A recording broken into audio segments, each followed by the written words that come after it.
J'ai deux types de paillis dans mon jardin en ce moment. Du paillis de feuilles et du paillis de BRF, ou bois raméal fragmenté. J'ai aussi un problème. J'ai développé une certaine rancune envers le paillis de feuilles. Il est vraiment fluffy, il s'envole, il cache mes plantes. Je suspecte aussi qu'il soit une cachette de choix pour les limaces, ce qui expliquerait pourquoi je suis soudainement envahie par ces gastéropodes. J'aurais bien voulu scraper mon paillis de feuilles pour le changer pour du BRF, mais oups, il y en a plus près de chez moi. Par contre, il y a ben du paillis de cèdre à vendre. Je pourrais-tu prendre ça à la place? J'ai entendu des avis partagés sur ce type de paillis. Certains ne jurent que par lui, d'autres l'évitent. Si je regarde les plates-bandes autour de chez moi, ça semble être un choix assez populaire. On dit toutefois que le paillis de résidus de conifères rendrait le sol plus acide, ce qui nuirait au développement des plantes, tout particulièrement les plantes potagères. L'exemple souvent donné? Regardez en dessous des sapins. Il n'y a pas grand-chose qui pousse à cet endroit-là. En fait, les études à ce sujet indiquent que c'est faux. Les conifères ne rendent pas le sol particulièrement plus acide. Tant pour les copeaux de bois que les aiguilles de pin, les paillis de conifères n'ont que très peu d'impact sur le pH du sol. Prenons par exemple les aiguilles de pin.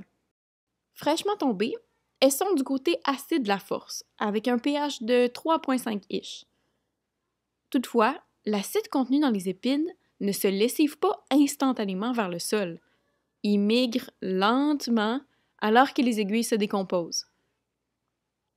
Ça se fait à la vitesse des arbres, au ralenti.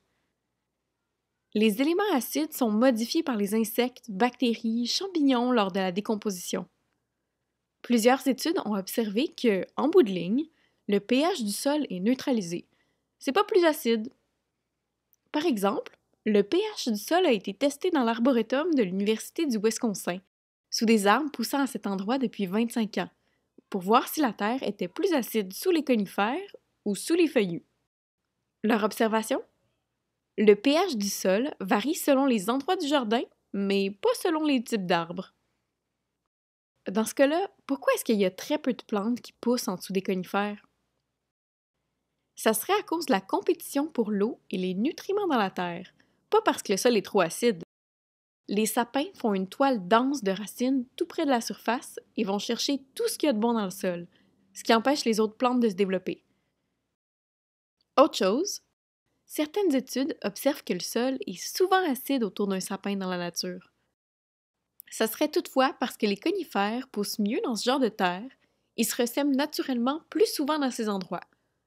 La terre était déjà surette avant même que le sapin y arrive. Le paillis de cèdre a tous les avantages des autres types de paillis. Une meilleure rétention de l'eau dans le sol, l'ajout de nutriments dans la terre comme du nitrogène, phosphore et calcium lors de la décomposition. En plus, j'adore l'odeur. Ça me rappelle les meubles en cèdre faits par mon grand-père. J'ai pas de raison de m'en passer. On se revoit les mains dans la terre, guys. Bye!